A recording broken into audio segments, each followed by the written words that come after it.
Hi, y'all. So Jeff and I have been doing this sermon series on the 7 deadly sins. And Jeff started out with lust, because he got first choice, and then went on to greed and gluttony. It's just been a regular sin fest up in here these past few weeks. And it's probably just as well that Jeff is mostly self-isolating, if for no other reason than to keep him out of trouble. He's back there laughing. Anyhow, today I'm here to speak about the deadly sin of envy. Envy. Envy is defined as a feeling of discontented or resentful longing aroused by someone else's possessions or qualities or good fortune. And it is, as Chris said, it's coveting, envying other things. And basically, it's a desire to possess a possession that somebody else already possesses.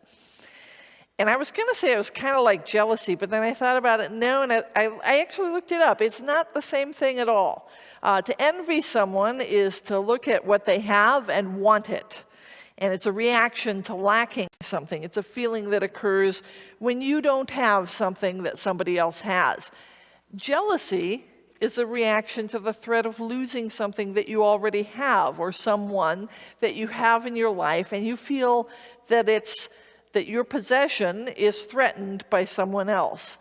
And the passage that Chris read from Exodus is a very familiar one from the 10 Commandments. And depending on how you number them, coveting, envy is the last of the big 10. Thou shalt not covet thy neighbor's house. Thou shalt not covet thy neighbor's wife, or male or female slave, or ox or ass, or anything that belongs to thy neighbor. That was the King James Version, because thou shalt not sounds so cool.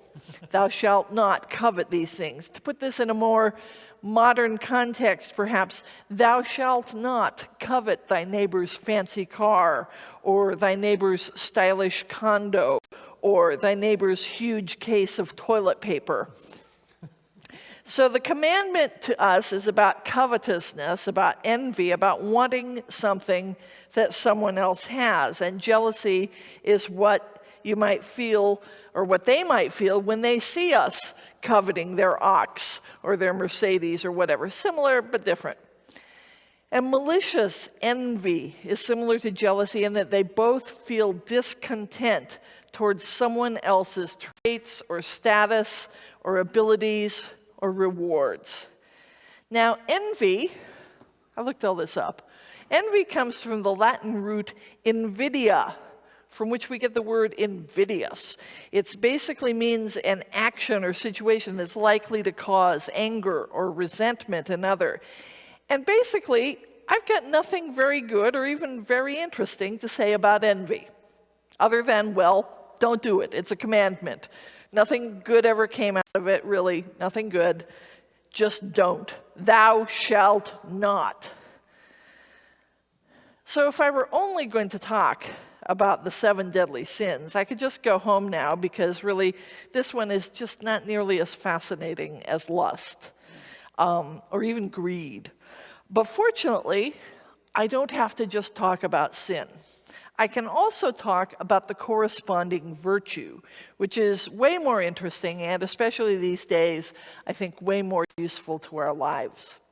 Now, as Jeff has told us in recent weeks, the 7 deadly sins are not found in the Bible. They were most likely compiled a couple of centuries after Jesus by the early Christian mothers and fathers who began the monastic traditions of studying and writing, and they came up with lists. And some saint had one list, and saint somebody else had another. But eventually they all got codified in the early dogma of the Roman Catholic Church, and they also came up with a list of 7 cardinal virtues. And again, there were lots of lists, so really Jeff and I could have had our pick of sins and virtues. What I'm saying is that there's not really one universally agreed on list of virtues that correspond to the 7 deadly sins. For some reason, the sins seemed to be more important to the early church mothers and fathers. In fact, some of the lists of virtues don't correspond to the sins at all. So for a virtue that corresponded to envy, we could have had admiration, or benevolence, or kindness. And so weeks and weeks ago, when we were planning this sermon series, we chose kindness. Now, it's interesting because weeks and weeks ago, when we were planning this series, we planned last week to talk about gluttony, and Jeff talked about hoarding, which seemed very apropos for the time. And today, I'm talking about kindness, which again seems to be sort of what we're seeing and hope to see more of in our world at this difficult time. So I'm so glad we made this choice. Because while I don't think the world needs to focus a lot on envy today, I do think we need to focus on kindness.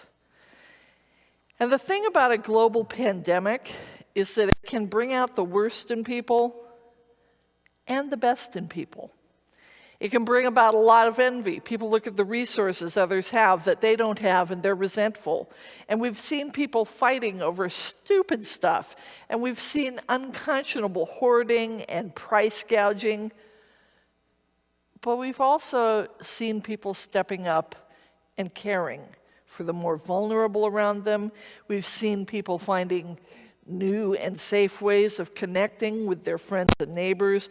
We've seen extraordinary acts of generosity. I am most impressed by the landlords who have waived next month's rent for tenants who've been laid off, and by distillers who have switched from making gin to making hand sanitizer. I think that's awesome. People who put their own selfish desires away for the common good. It's been pretty remarkable, yes? There's nobody to say yes. Somebody say amen, okay? Yeah, I got a few amens. We're talking about kindness as the flip side to envy. The early church mothers and fathers used, understandably, the Latin word for kindness. And I was surprised to learn this. The Latin word for kindness is humanitas. Humanitas. Kindness, or humanitas, is the opposite of envy, and a kind person is concerned for others and pleased, not envious, when others are doing well. So, humanitas, our humanity is kindness, and kindness is basic humanity. Kindness is also a divine attribute. There's a word that's actually used quite a lot in the Hebrew scriptures in the Old Testament, chesed. Chesed. Trust me, you actually do know this word, or at least you know how and where it's used. It's the word that gets translated as mercy, or kindness, or favor, or loving kindness, and it may mean all of those things, but it doesn't really have an exact English translation. And in a case like that, when there is no exact English equivalent, I think it's appropriate to take a rather broad semantic view and assume that it does, in fact, mean all of those things at once, and possibly more. So chesed, kindness, loving kindness, mercy. You know this word from Psalm 51, the psalm we traditionally read on Ash Wednesday at the beginning of our season of Lent.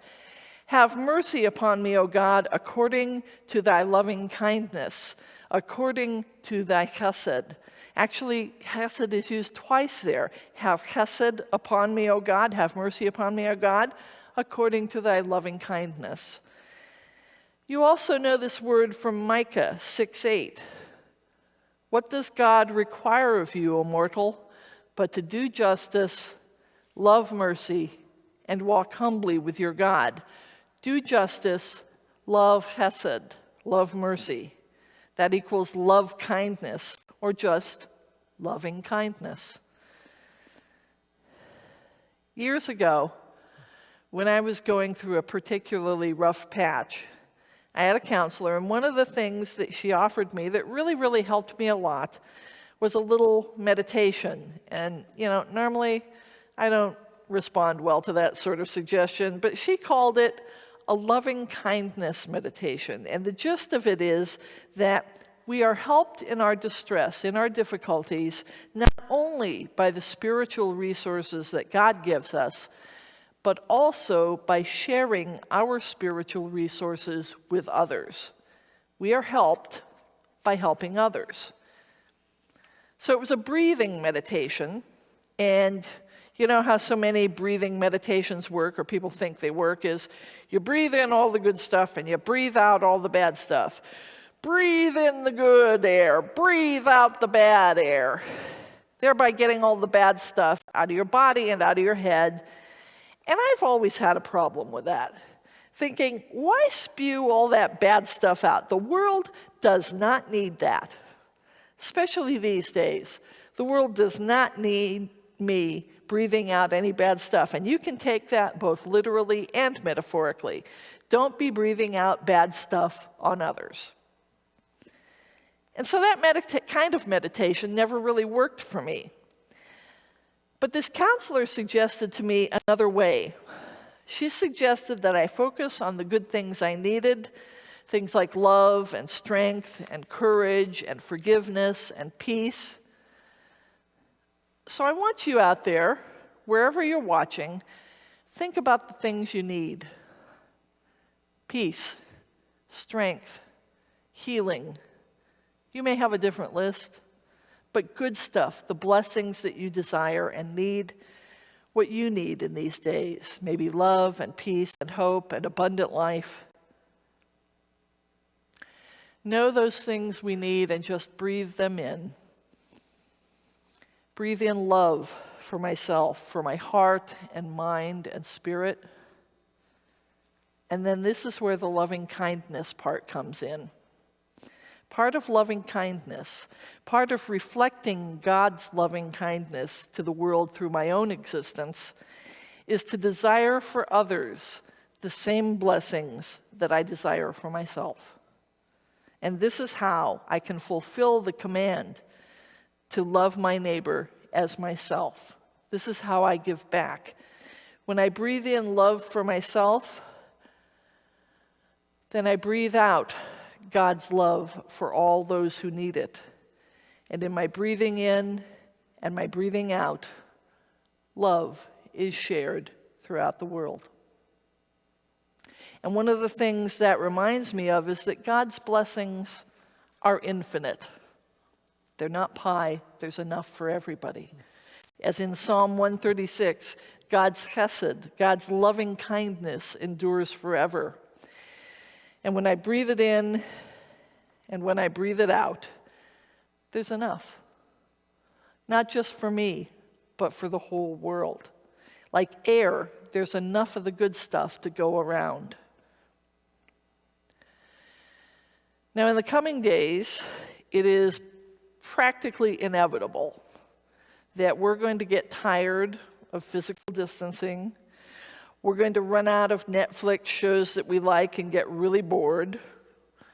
We're going to want to stress eat our favorite junk food, and the stores are out or our favorite takeout place is closed. We're liable to get tired of the same old faces at home and begin to wonder if this is all there is to life.